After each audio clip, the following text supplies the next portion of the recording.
Guys, demo namin tayo 2025 Fortuner. In-upgrade namin siya. Ito yung full setup package namin. So we've already upgraded this. Installation is 1 hour. So make sure nakapag-reserve kayo for this. And yung side view, nilagyan namin cladding, garnish, carbon fiber, sequential auto fold.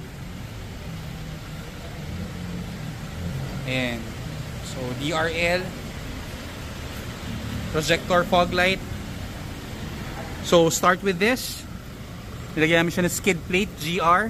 Black yung nilagay namin, so meron din kaming red yan. GR skid plate upgraded. Projector fog light JCL. Ito para lumakas yung ilaw. Mahina kasi talaga yung ilaw ng mga Toyota. So ito yung pinapalit natin. Kita nyo? Yan yung lakas ng fog light. So kahit mataas ang araw, kitang kita. Laki ng difference.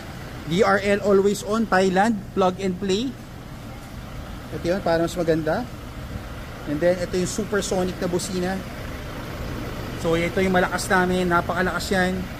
Tapos wala kaming putol dyan, so no void of warranty. Lahat yan no void of warranty.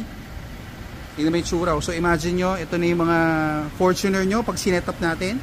Pag natapos na natin siyang setupin, nilagyan namin siya ng hood logo, black garnish nilagyan namin. Rubber hood lining, nilagyan rin namin siya. Ito. Then for the side view, ito yung full setup package. Nilagyan namin ng GR, carbon fiber, rain visor. Yan yung carbon fiber insert. Yan siya. And then sa side view, pakita ko sa inyo. GR cladding, nilagyan natin siya. Matte black garnish set, naka-install na rin. GR cladding, guwapo. Sequential version 2 na to. Plug and play. Kita nyo, pati side may ilaw na, mas labas siya. Hindi siya yung tulad ng luma na diretso lang. Innova available din yan. Auto fold na rin to. Pag nilock nyo, tutupi na to. In-unlock, pubukas na to. Paddle lights, in-upgrade namin to sa ilalim. Ito yung setup natin for the side. So black and white lang nilagay natin dito. Then sa loob nilagay natin siya ng noise reducer para mas tahimik. Kaya hindi yan kita sa labas. Diba? Ang ganda ng tunog. Hindi siya tunog lata. Hindi pumapasok yung amoy. Maganda yung tunog niya. Oh. See? Hindi pumapasok yung amoy. Yung ingay mas quiet. Tapos nilagyan natin siya ng door seal. Version 2 na yan. Para hindi magasgas sapatos. LED upgraded. Black liner, ito binalik lang namin yung lumang niyang mating. Thailand, fully covered yan, pati ilalim. Kita nyo? Fully covered. Then sa loob, ito kakabitan pa namin ng forged carbon. So may forged carbon pa to coming soon. On the way pa lang. So inuna lang muna namin yung setup. Nilagyan namin siya ng carbon shifter. Ito na yung carbon shifter, naka-install na. So ito na lang pending namin dito. Tapos ito yung 12 inch. Ito yung pinakamalaki. 12-inch camera, Wi-Fi with Android Auto and Apple CarPlay. So, ito yon. So, pwede ka mag-Waze dito. Magiging 12-inch yung Waze mo. So, napakaganda nito. Ito yung latest. 12-inch na to. Ito yung pinakamalaki natin. So, wide na siya. And then, full matting. Yan, covered na covered siya. Pakita ko lang here. Yan. All covered na siya. Pati third row, pati trunk. Kasama na. Full set. Ito yung door seal niya. Ito yung LED lights. In-upgrade na natin siya. Then sa likod, in-upgrade namin. Trunk LED. Nilagyan rin namin siya ng LED plate. LED plate lights. Rear seal. Ito, nilagyan rin namin siya ng bumper lights.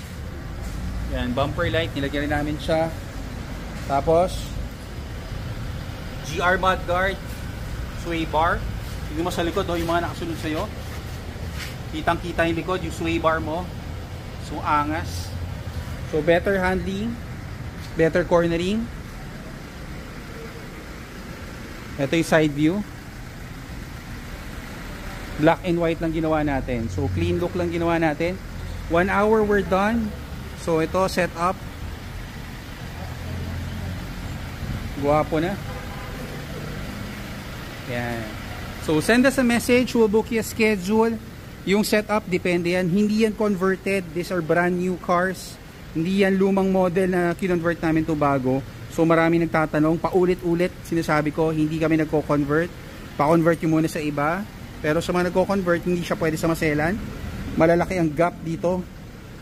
Gap dito, gap doon, gap dyan. Masama yung talaga yung fit ng mga ano. Hanap kayo nung nagpipintura talaga. Pero hindi yan budget meal. Yung magagandang pulido. Para lang nakakaintindi yung iba. Kung gusto nyo pa-convert nyo muna, then pa-setup nyo. Pero hindi rin lahat ng original nito papasok doon kasi converted nga siya. So these are brand new units. So yung mga may Fortuner. Check out our video sa YouTube. Depende sa variant. Lahat yan meron. Depende rin sa model. Yung sa variant na gagawin nating setup. So send us a message. We'll book you a schedule. This is only 1 hour. Lalo na pag nag-reserve na kayo ng parts. 1 hour, we're done. Thank you.